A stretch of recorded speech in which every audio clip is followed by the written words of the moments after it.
الخلق كلهم محمد سيد الكونين والثقلين والفريقين من عرب ومن عجم هو الحبيب الذي ترجى شفاعته. السلام علیکم ورحمۃ اللہ وبرکاتہ. الحمدللہ رب العالمین والصلاة والسلام علی رسولہ الکریم وعلی آلہ وصحبہ اجمعین ومن تبعہ باحسان الی یوم الدین، اما بعد.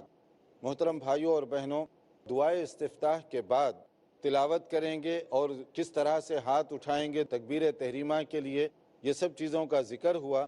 اب اس کے بعد جب تکبیر تحریمہ کے لیے ہاتھ اٹھا دیے اور اس کے ساتھ یہ بھی بیان کیا گیا کہ ہاتھ کہاں کہاں اٹھائے جائیں گے، یعنی صرف تکبیر تحریمہ نہیں بلکہ تکبیر تحریمہ کے ساتھ رکوع میں جاتے وقت اور رکوع سے اٹھتے وقت بھی ہم ہاتھ اٹھائیں گے، کیونکہ یہی مسنون ہے. نبی کریم صلی اللہ علیہ وسلم کی سنت ثابتہ ہے، اور اتنی زیادہ سنت ہے کہ ائمہ کرام، محدثین، صحابہ کرام کی غالب اکثریت کیا کرتی تھی. اس لیے اگر اس کو کوئی کرے، یعنی ہاتھ رکوع میں جانے سے پہلے، رکوع میں جانے کے بعد، تو یہ زیادہ مسنون اور اقرب الی الصواب اس کی نماز ہوگی. تو اس لیے جب ہم نماز پڑھیں تو کوشش کریں کہ سنت کے مطابق نماز ادا ہو، جس کا طریقہ صحابہ کرام نے بتایا.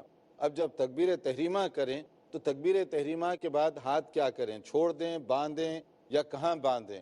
اس کے سلسلے میں آئیے دیکھیں سنت ہماری کیسے رہنمائی کر رہی ہے.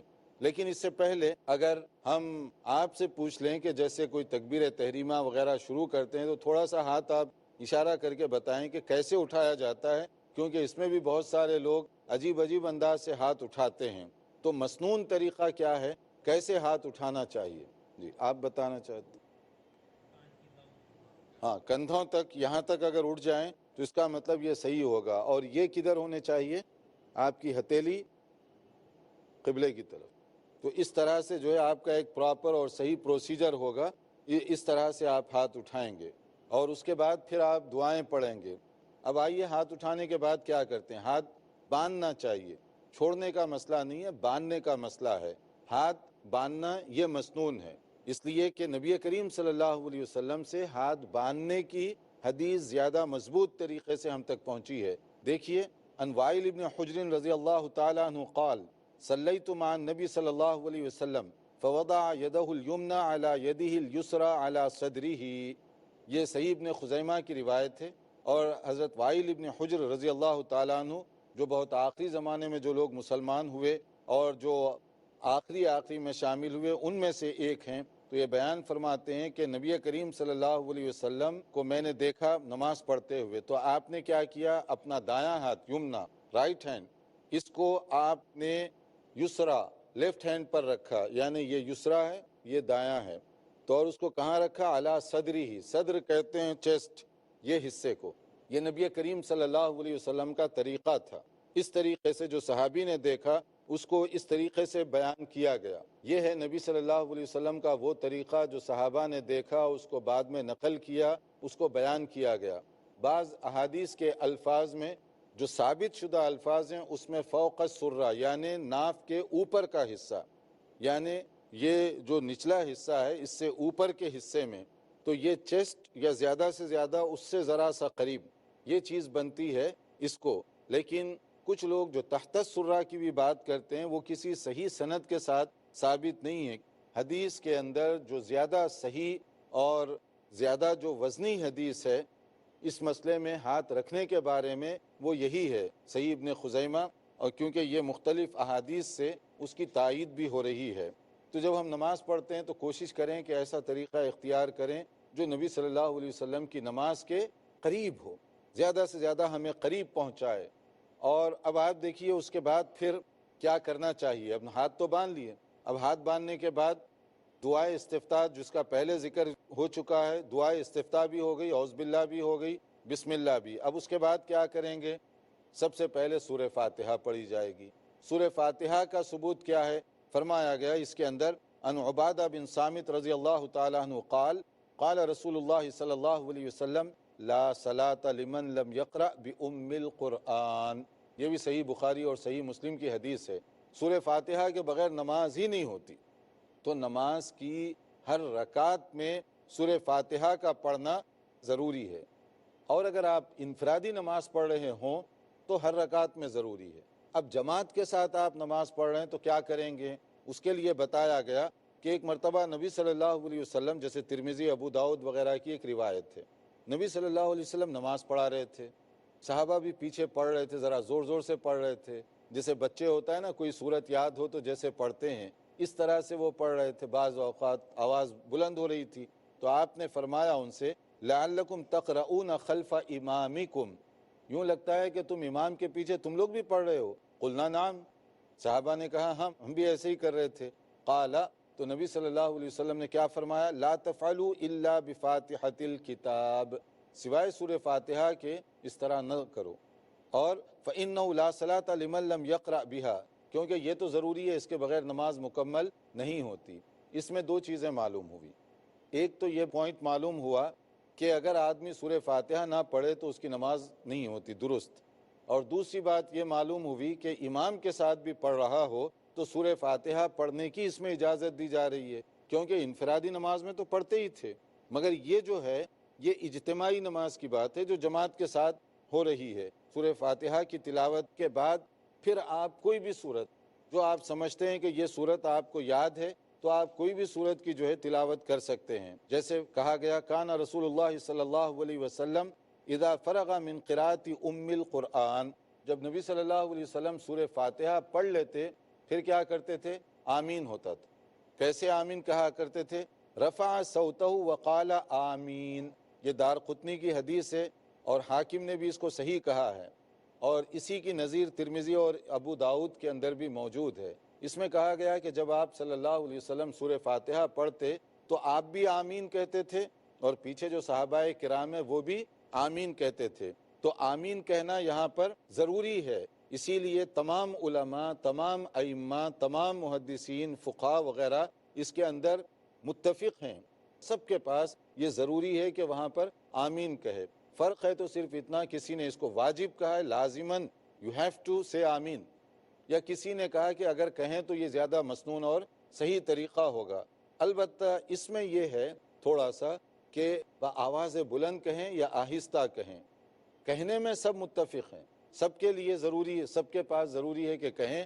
البتہ کچھ ائمہ یہ کہتے ہیں کہ اگر آہستہ کہہ لیں تو ٹھیک ہے، اور اکثر علماء یہ کہتے ہیں کہ نہیں، بآواز بلند کہنا چاہیے، کیونکہ صحابہ کرام عام طور پہ بآواز بلند کرتے اور اسی کی زیادہ احادیث جو ہیں تو اس لیے اگر آواز بلند کی جائے تو وہ زیادہ بہتر ہے۔ اس میں یہاں تک جو ہم پہنچے ہیں، اگر کوئی آپ کو بات کرنی ہو، کوئی سوال کرنا ہو قبل اس کے کہ ہم آگے بڑھیں اور سورہ فاتحہ آمین، اب اس کے بعد کون سی تلاوت کیسے کی جائے گی، اس سے پہلے اگر کوئی بات کرنی ہو تو آپ کچھ پوچھنا چاہتے ہیں؟ شیخ، سورہ فاتحہ کے پڑھنے کے تعلق سے یہ دلیل پیش کی جاتی ہے کہ جب کوئی وفد کسی ذمہ دار شخص کے پاس جائے تو وہ ذمہ دار شخص بات کرے تو زیادہ مناسب اور بہتر سمجھا جاتا ہے، بنسبت اس کے کہ سب کے سب اپنا مسئلہ بیان کرنے میں لگ جائیں۔ تو یہی چیز اللہ کے سامنے اختیار کرنی چاہیے کہ امام جب سورہ فاتحہ پڑھے تو مقتدی کو خاموش رہنا چاہیے، اس طرح کا ایک لاجک دیا جاتا ہے۔ اور دوسری بات یہ پیش کی جاتی ہے کہ امام بخاری پہ الزام لگایا جاتا ہے کہ امام بخاری نے خرت خلف الامام کی حدیثیں اپنے صحیح میں جمع نہیں کی، اس کے لیے ایک الگ سے کتاب بنائی خرت خلف الامام بول کر۔ تو امام بخاری کو خود ان احادیث پر اتنا اعتبار نہیں تھا جتنی صحیح روایتوں پر تھا، اس لیے انہوں نے الگ سے کتاب بنائی، اس طرح کا الزام ان پہ لگایا جاتا ہے۔ تو اس کی ذرا وضاحت کر دیں شیخ۔ اس سلسلے میں دیکھیے بھائی کہ یہ خاص طور پر کہ اگر سورہ فاتحہ جو ہے نا کوئی بڑا آدمی پڑھ رہا ہو تو سارے جو ہے اسی کی نیابت میں وہ ریکویسٹ کر دے، وہ عرض کر دے تو بس سب کے لیے ہو جائے گا۔ دیکھیے سب سے پہلی چیز تو شرعی مسائل میں اس طرح کی باتیں کرنا درست نہیں ہے۔ شرعی مسائل میں دیکھا جاتا ہے نبی صلی اللہ علیہ وسلم کا طریقہ، آپ کا عمل، آپ کا فرمان، صحابہ کرام نے کیا سمجھا، یہ اصل معیار ہونا چاہیے۔ اگر ہم اس طرح عقلی اس میں گئے کہ ایک آدمی کو آگے بڑھا دیے وہی سب کچھ کہہ دے تو بس کافی ہے، تو میں آپ سے بادب اگر یہ پوچھوں، جب آپ اتحیات میں بیٹھتے ہیں تو اتحیات درود پڑھنے کے بعد کیا کچھ دعا کرتے ہیں؟ تو وہاں کیوں دعا کر رہے ہیں؟ کیا امام نہیں پڑھ رہا وہاں اللہم انی ظلمت یا جو بھی آپ پڑھ رہے ہیں؟ اگر آپ کی منطق کو میں لے لوں کہ سورہ فاتحہ میں سب کی طرف سے وہ آگے کر رہا ہے، تو پھر آپ اللہم انی ظلمت یا ربی جعلنی مقیم الصلاۃ یا جو بھی آپ دعا کرنا چاہیں الگ الگ پڑھتے ہیں کہ وہ بھی امام کے اوپر چھوڑ دیتے ہیں؟ الگ الگ پڑھتے ہیں شیخ۔ تو الگ الگ پڑھتے ہیں، تو اس کا مطلب آپ جو منطق اور لاجک استعمال کر رہے ہیں سورہ فاتحہ میں، نماز کے اندر ہی وہ ٹوٹ گئی نا پھر۔ اور جب نماز شروع کرتے ہیں تو اللہم باعد بینی و بین خطایا دعائے استفتاح الگ الگ پڑھتے ہیں یا کہتے ہیں کہ صرف امام کافی ہے؟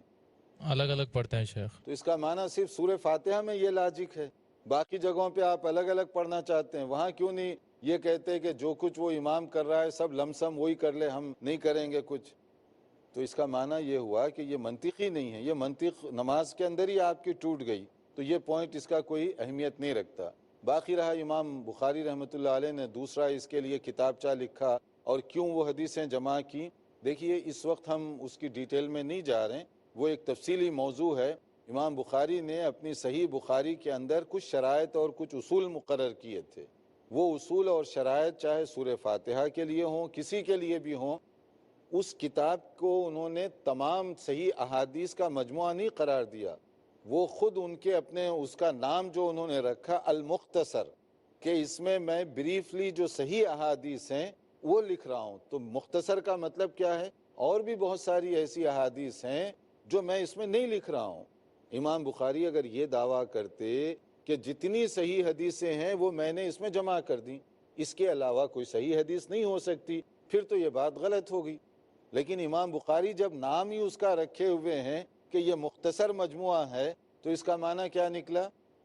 اور بھی دوسری حدیثیں موجود ہیں اور ساری امت کا اتفاق ہے اس بات پر کہ صحیح بخاری کے علاوہ بھی اور صحیح احادیث موجود ہیں۔ تو اس لیے وہاں یہ مسئلہ نہیں ہے کہ امام بخاری رحمۃ اللہ علیہ خواہ جو ہے پریشان ہو کر وہ دوسری کتاب لکھ ڈالی اس بارے میں، بلکہ صحیح بخاری میں صرف جو حدیثیں وہ صحیح ہیں لیکن وہ کتاب خود مختصر ہے۔ دیکھتے رہیے ہمارا پروگرام، وقفے کے بعد حاضر ہوں گے تاکہ نماز کا جو آگے ترتیب ہے اور سلسلہ ہے اس کو ہم جاری رکھ سکیں۔ انشاءاللہ حاضر ہوتے ہیں ایک مختصر وقفے کے بعد۔ محمد سید الکونین والثقلین۔ ناظرین، وقفے سے پہلے ہم بتا رہے تھے نبی کریم صلی اللہ علیہ وسلم نے نماز پڑھنے کا جو طریقہ بتایا، جو اصول بتائے، اس کے مطابق دعائے استفتاح، پھر اس کے بعد میں کس طرح ہاتھ اٹھانا ہے، باندھنا ہے، سورہ فاتحہ وغیرہ وغیرہ، یہ ساری چیزیں تفصیل کے ساتھ بتائی جا چکی ہیں۔ اب اس سے آگے کا جو سلسلہ ہے، سورہ فاتحہ کے بعد مزید ایک سورت پڑھی جائے گی، اور خاص طور پر ابتدائی 2 رکعت میں، جیسے فجر کی نماز ہے، دونوں رکعتوں میں آپ کوئی سورت پڑھیں گے یا قرآن مجید کا کچھ حصہ پڑھیں گے۔ اسی طرح سے ظہر، عصر اور عشاء کی جو نمازیں ہیں ان میں آخری کی جو 2 رکعتیں ہیں اس میں صرف سورہ فاتحہ پڑھی جائے گی۔ 4 رکعت والی نمازوں میں پہلی 2 رکعتوں میں صرف سورہ فاتحہ پڑھیں گے، اور جو 2 رکعت والی نماز فجر کی نماز اس میں سورہ فاتحہ اور سورت، اور باقی جو نمازیں ہیں اس میں 2 رکعت میں سورہ فاتحہ اور سورت۔ صلاۃ المغرب میں بھی پہلی 2 رکعت میں سورہ فاتحہ اور سورت، تیسری رکعت میں صرف سورہ فاتحہ۔ عشاء کی 2 رکعت میں پہلی سورہ فاتحہ اور سورت، اور تیسری اور چوتھی رکعت میں سورت۔ تو اس کا مطلب ہے کہ 3rd اور 4th رکعت اس میں ہم سورت نہیں پڑھیں گے، صرف سورہ فاتحہ پڑھیں گے، اضافی سورت نہیں پڑھیں گے۔ اضافی سورت پہلی 2 رکعتوں میں پڑھی جائے گی، یہ اس کا صحیح طریقہ ہوگا۔ اب آپ دیکھیے، ان ابی قتادہ رضی اللہ تعالیٰ عنہ قال، حضرت ابو قتادہ سے یہ روایت ہے، انہوں نے کہا کان رسول اللہ صلی اللہ علیہ وسلم یصلی بنا فیقرأ فی الظہر والعصر فی الرکعتین الاولیین بفاتحۃ الکتاب وسورتین، کہ رسول اکرم صلی اللہ علیہ وسلم جب ظہر اور عصر کی نماز پڑھتے، حالانکہ اس میں قرأت آہستہ پڑھی جاتی ہے، سری ہے نا ظہر اور عصر کی نماز، لیکن کبھی کبھی ایک آدھ آیات سنائی دیتی تھی ہمیں، تو وہ فرماتے ہیں کہ پہلی 2 رکعتوں میں آپ سورہ فاتحہ کے علاوہ سورت پڑھتے تھے، کوئی بھی سورت، اور وَيُسْمِعُونَ الْآيَةَ أَحْيَانًا، اور کبھی کبھی ہمیں ایک آدھ آیت سنائی دیتی تھی، اندازہ ہو جاتا تھا کہ اب جو ہے وَالسَّمَاءِ وَالطَّارِقِ پڑھ رہے ہیں، یا جو ہے وَالضُّحَىٰ، یا جو بھی سورت آپ پڑھ رہے ہیں، ایک آدھ آیت سے معلوم ہو جاتا تھا کہ ایک آدھ آیت کبھی ذرا بلند ہو جاتی، باقی سب آہستہ پڑھا کرتے تھے نبی صلی اللہ علیہ وسلم. وَيَقْرَأُ فِي الْأُخْرَيَيْنِ بِفَاتِحَةِ الْكِتَابِ، تیسری اور چوتھی میں صرف سورہ فاتحہ پڑھا کرتے تھے. تو ظہر کی نماز اور عصر کی نماز میں پہلی 2 رکعت میں سورہ فاتحہ اور سورت، اور تیسری اور چوتھی میں صرف سورہ فاتحہ. یہ بخاری اور مسلم کی حدیث ہے جس میں نبی کریم صلی اللہ علیہ وسلم کا نماز کا جو طریقہ ہے وہ گویا کہ بتایا جا رہا ہے. اس طرح سے اس میں نبی صلی اللہ علیہ وسلم کے طریقے پر عمل کرنے میں زیادہ سہولت ہو جاتی ہے. اور اسی طرح سے دیکھیے کہ جو صورتیں ہیں اس کا انتخاب بھی کس طرح سے آپ کیا کرتے تھے.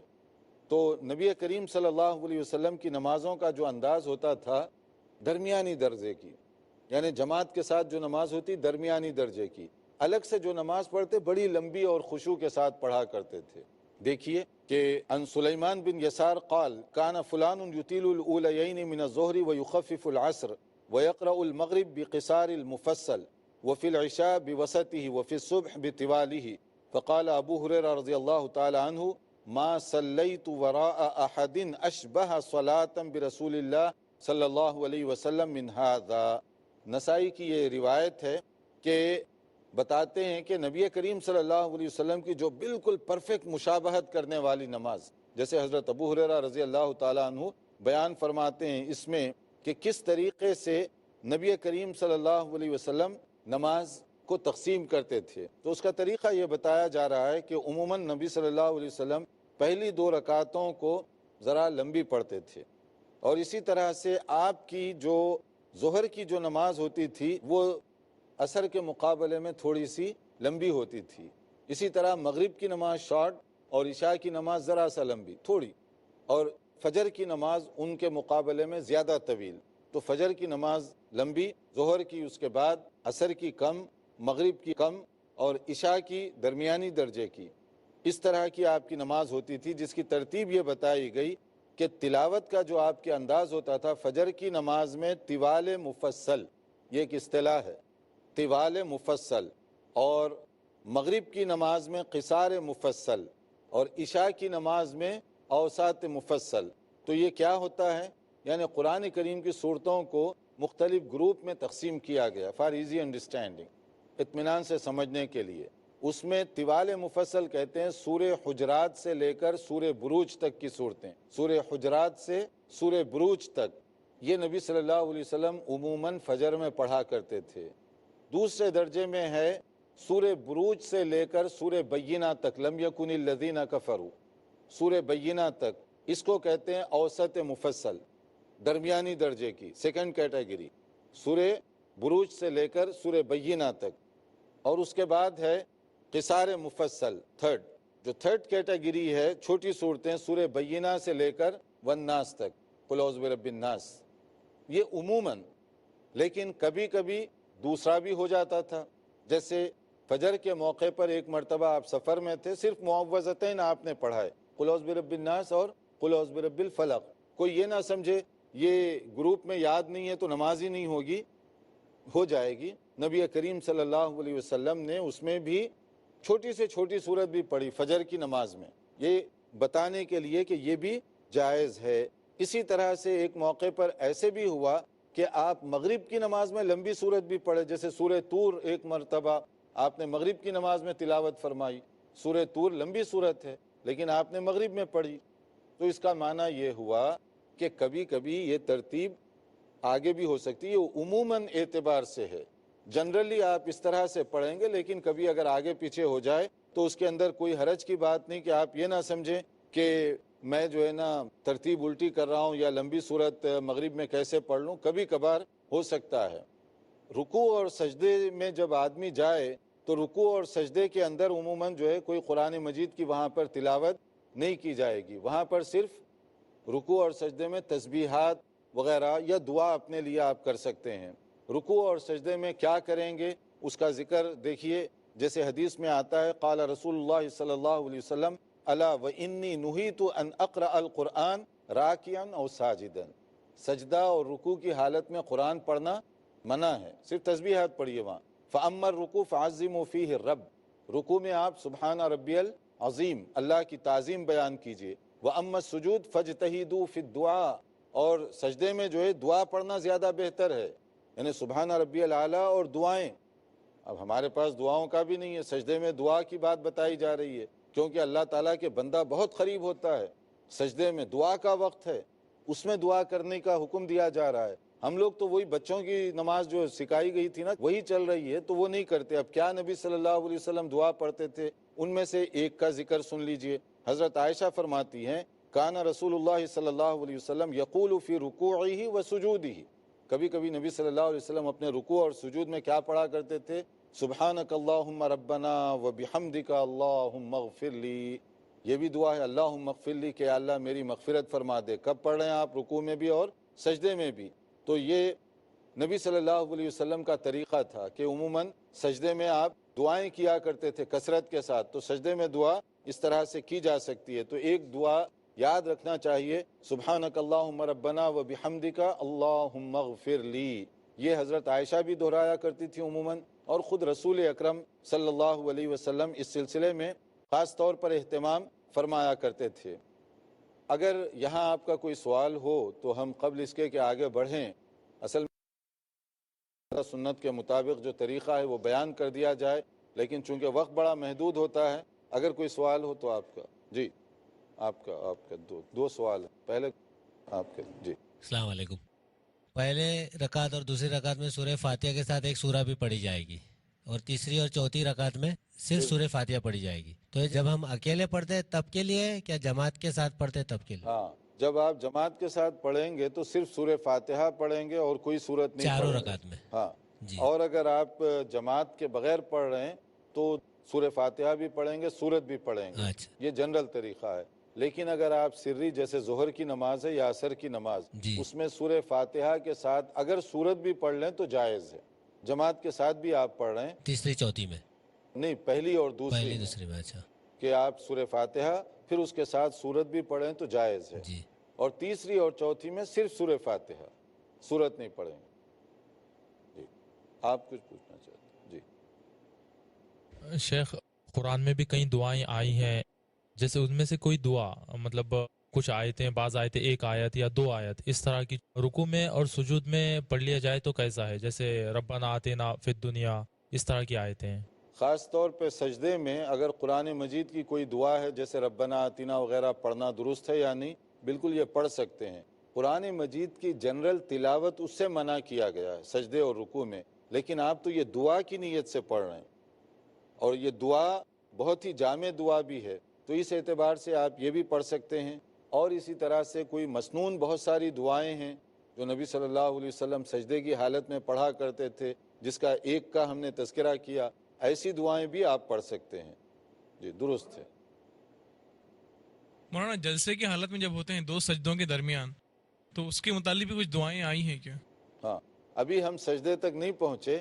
ہمارا جو ہے ابھی تو رکوع اور سجدے میں ہے, پہلے سجدے میں.